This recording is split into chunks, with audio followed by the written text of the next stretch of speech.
Hello बच्चों मैंने आपके लिए एक सीरीज़ स्टार्ट करने का फैसला लिया है जो कि है लेस टाइम मोर कंसेप्ट। मैं कोशिश करूँगा कि कम से कम इस समय में आपको ज़्यादा से ज़्यादा कंटेंट दे दिया जाए। ठीक है, 5 से 10 मिनट के अंदर आपको मैक्सिमम बातें बता दी हैं। चलिए पहला ही टॉपिक स्टार्ट करते हैं।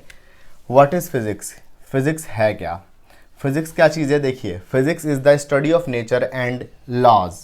मतलब फिज़िक्स नेचर को स्टडी करना और उसके नियमों को पढ़ना, ये फिज़िक्स होता है। ठीक है, एग्जाम्पल के लिए the orbiting of moon around the sun, falling on apple from the tree and tides in the सी।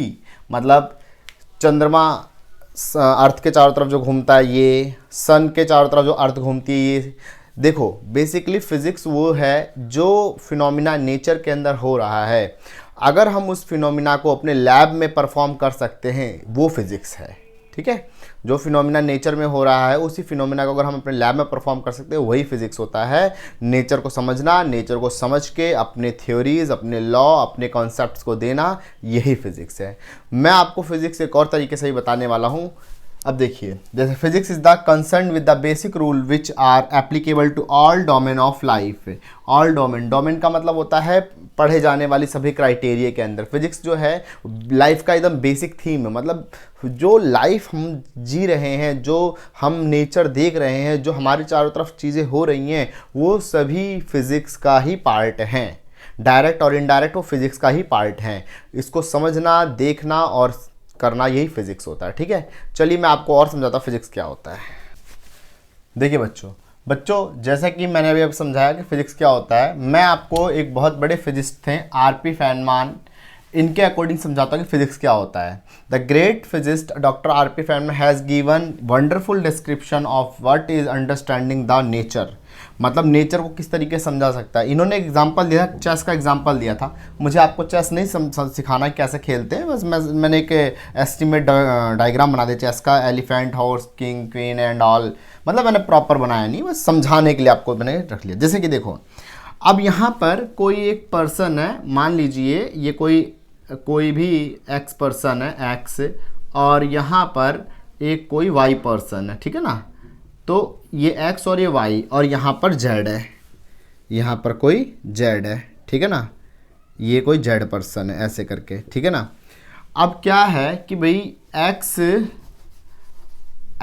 और z ये दोनों प्ले कर रहे हैं, ये दोनों चेस खेल रहे हैं, और ये जो y है, ये y यहाँ पर खड़ा है या खड़ी है, जो भी आप समझे, जैसा जिसका भी नाम रखना नाम रख लीजिए।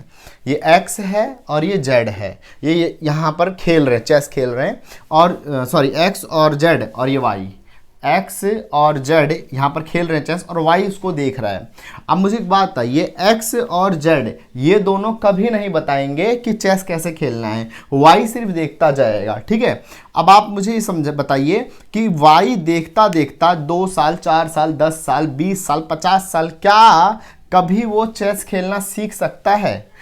बिल्कुल कहेंगे हाँ सर सीख जाएगा, 2-4 साल में सीख ही जाएगा। 2-4 साल तो मैंने बहुत बड़ी बात कर दी, 2-4 महीने में सीख जाएगा। एक्स और जेड अगर खेलते रहें कंटिन्यूसली, वाई अगर सिर्फ देखता भी रहे ना, तो देखते देखते सीख जाएगा कि भाई सोल्जर है चलता है, ये है चलता है, तो किंग कहाँ चलेगा, हॉर्स कहाँ, हॉर्स 2.5 चाल चलेगा, एलिफेंट ये चलेगा, ये धीरे धीरे सीख जाएगा। तो जिस तरीके से कोई ऑब्जर्वर, ये एक तरीके का ऑब्जर्वर है, ये ऑब्जर्वर ये चेस में होने वाली चीज़ों को देख रहा है, नोट कर रहा है और सीख रहा है। जिस तरीके से ऑब्जर्वर काम करता है उसी तरीके से हमारे साइंटिस्ट काम करते हैं। साइंटिस्ट क्या करते हैं, नेचर, ये नेचर एक तरीके का नेचर एज्यूम करें, नेचर के अंदर होने वाली सभी फिनोमिना को साइंटिस्ट देखते हैं और उन फिनोमिना को राइट डाउन कर देते हैं ताकि आगे नेक्स्ट जनरेशन उसको समझ पाए। एंड आफ्टर दैट अगर उसमें कोई गलती होती है, कोई प्रॉब्लम होती है, तो नेक्स्ट जनरेशन को ठीक करते हैं। जैसे आपने बहुत सारे मॉडल्स पढ़े, Niels Bohr model, Thompson model, सारे मॉडल, ये गलत हुआ तो उसने उसको ठीक किया, फिर वो गलत हुआ तो उसने ठीक किया। ठीक है, तो ऐसा ही फिजिक्स के अंदर भी होता है कि ऑब्जर्वर ऑब्जर्व करता है नेचर में होने वाले फिनोमिना को सॉरी, ऑब्जर्वर ऑब्जर्व करता है नेचर में होने वाले फिनोमिना को, उनको फिर वो राइट डाउन करता है, लिखता है, बाकी नेक्स्ट जनरेशन को देखती है, कोई प्रॉब्लम होती है तो उसे ठीक किया आता है। तो आरपी फैमन कहते हैं कि फिजिक्स क्या है, physics basically study of nature है। जिस तरीके से नेचर को स्टडी करना, नेचर को समझना एक बहुत कॉम्प्लेक्स है, कि हमारा नेचर ही इतना ज़्यादा कॉम्प्लेक्स है, इतनी सारी घटनाएं जो हो रही है नेचर के अंदर, सारे फिनोमिना जो हो रहे हैं वो ही समझना तो कॉम्प्लेक्स है। तो इसे ही फिजिक्स कहा जाता है, स्टडी ऑफ नेचर, नेचर को समझना, जिसके अंदर होने वाली सभी फिनोमिना को समझना। ठीक है ना। चलिए हम मिलते हैं नेक्स्ट क्लास के अंदर।